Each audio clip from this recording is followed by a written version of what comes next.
Hey students, I'm moving away from the whiteboard in this video, even though we are going to talk about those next two things that were on the whiteboard, which are agriculture and industrialization, or industrialism as a subsistence strategy. I was having technical difficulties, I guess you noticed, with a couple of the last videos when they ended abruptly, and also the lighting became weird. My screen was doing something weird. So anyway, here we are with this document in the background, or some words in the background on this page instead of on the whiteboard. Anyway, so let's continue talking about subsistence strategies. And in this video, I'm going to try to cover both agriculture and industrialized agriculture, or industrialism. But this is a pretty big topic, so it might be, and it's, what the whole chapter is about. So it might be two videos, and I'm also going to have some curated videos for you so you can learn about the agricultural revolutions, plural, and also the industrial revolutions, plural, which we have not talked about yet. But anyway, let's get into what agriculture is and how it really changes the tune about what is possible for human populations and size-wise, being able to sustain the population, but perhaps not sustain the environment and those kinds of things. Okay, so agriculture, this is another subsistence strategy where you are growing crops, you are engaging in animal husbandry. It's a combination of the previous subsistence strategies. So you're producing crops, you maybe have a herd of animals that you produce on a large scale to make a profit. You are producing surplus food, whether it's animal type food, meaning, meat products, meat and fish, that kind of thing, or are you producing surplus plants that we would consume, not only our immediate social group, our immediate community, like in foraging, pastoralism, and horticulture, but also you're producing a surplus so that you can sell and engage in economic activities with those around you. So with agriculture, you see a complete shift in the idea about food, and that now it's something that can get you a profit. It can get you ahead in life, but it also costs money. And so now you have to buy it if you don't have access to land to grow your own. Land becomes a commodity, something that you buy, and it contributes to your wealth and your status. So land ownership and surplus ownership, selling food, establishing prices for food. This is the farthest thing from food as a human right. It's definitely not.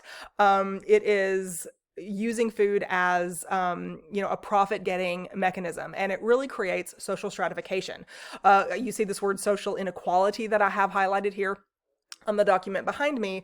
Not only is it social stratification based on what do you own and have access to, but what is your relationship to the things that are owned in society. So if you're the landowner and I don't own any land, but I need a job, I need to work for you or some related industry in order to be able to get the money that I need to buy your food so that I can sustain my family. I also have to buy typically the other resources that I use, like clothing or shelter, maybe even water, clean water resources, as you see that these things have to be, we have to think about these things in the urban environment.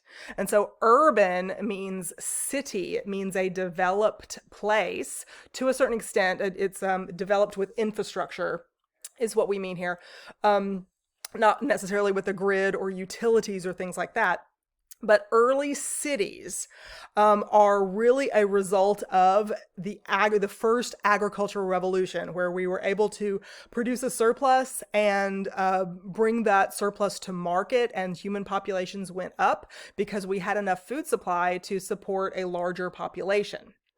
And so cities are typically placed in the environment where transportation is easy to do. So typically along rivers, such as Little Rock and North Little Rock, where we are now, are along smack dab along a river, and goes to the Mississippi, goes down to the Gulf of Mexico, can go all the way up around the coastline.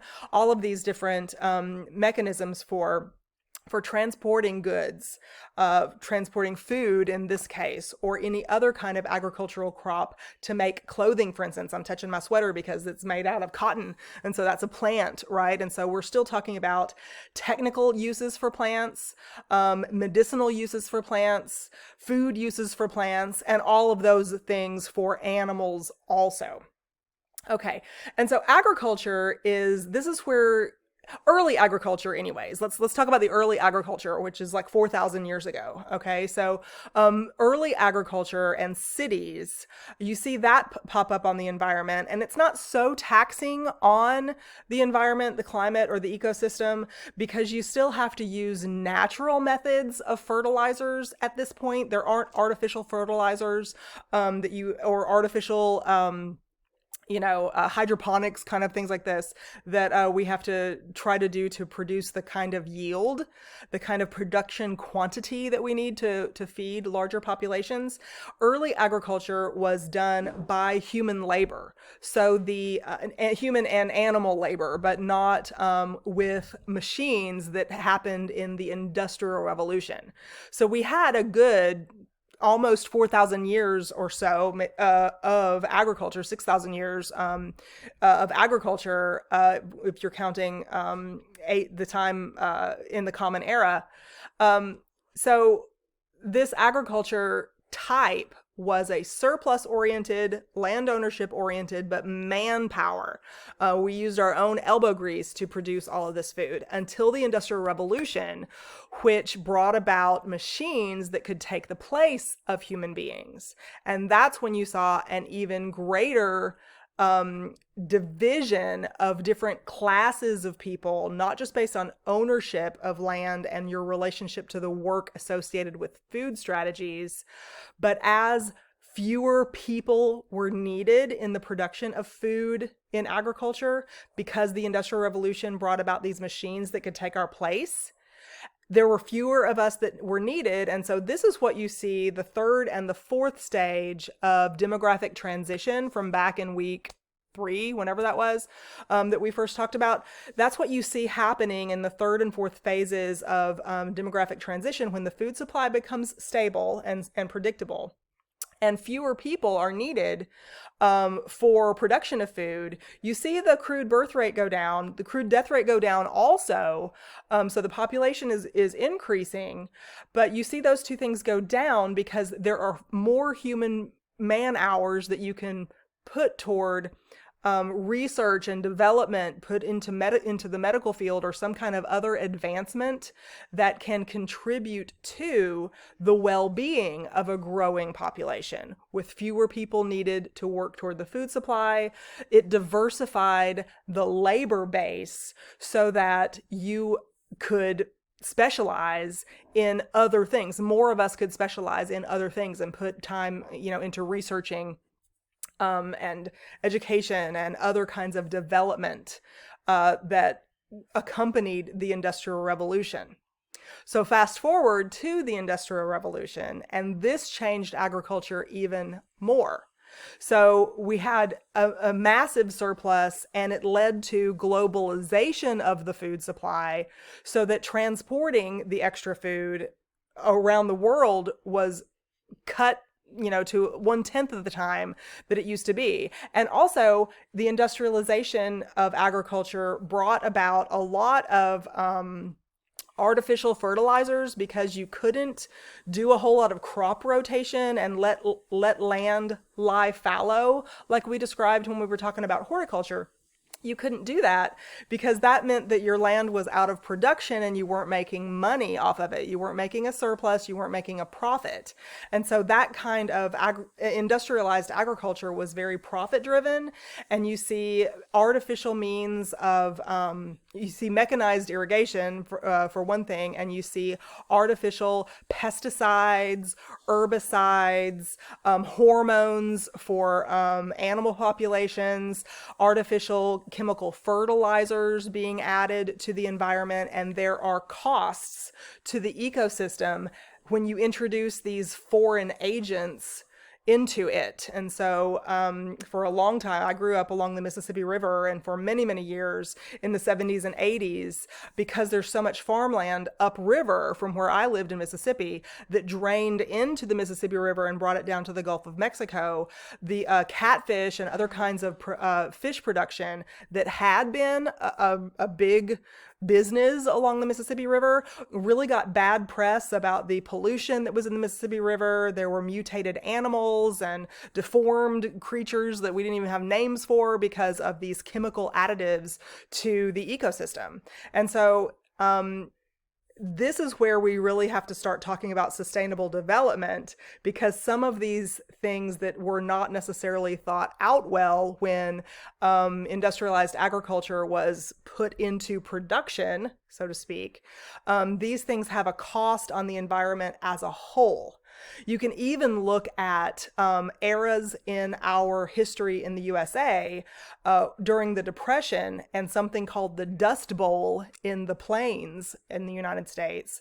This was a modification, a human environmental interaction with the grasslands in the plains, where the grasslands were eliminated so that it could be farmland, but because plants put moisture or hold moisture in the ground and also put moisture into the air, it changed the climate cycle in the mid plains of the United States. And we have an era of history called the Dust Bowl. You might remember reading a book like The Grapes of Wrath in high school or something that talks about the Great Migration. I think we talked about this actually in one of the migration discussions, where people had to pick up and move west or go east or return where they came from because they were unable to make a living at the kind of agriculture pursuits that they tried to engage in those areas. And so in order to overcome those things, artificial additives were included in the production cycle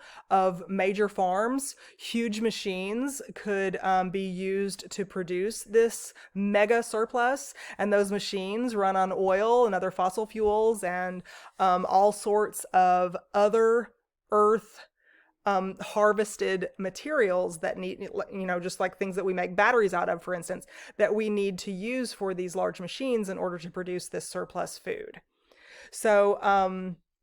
So in other words, the reason we have a conversation about sustainable development is because of the subsistence strategy that we have. But the reason we have a large population and we enjoy things like modern conveniences like computers or even air conditioning and things like that is because we've had this industrial revolution and industrialized lifestyle that not only means we have plenty of food to go around when you don't have corrupt government systems that withhold it, or when you don't have macro scale social inequality where some places that produce large amounts of food go to other locations and harvest the resources there to bring their production levels higher.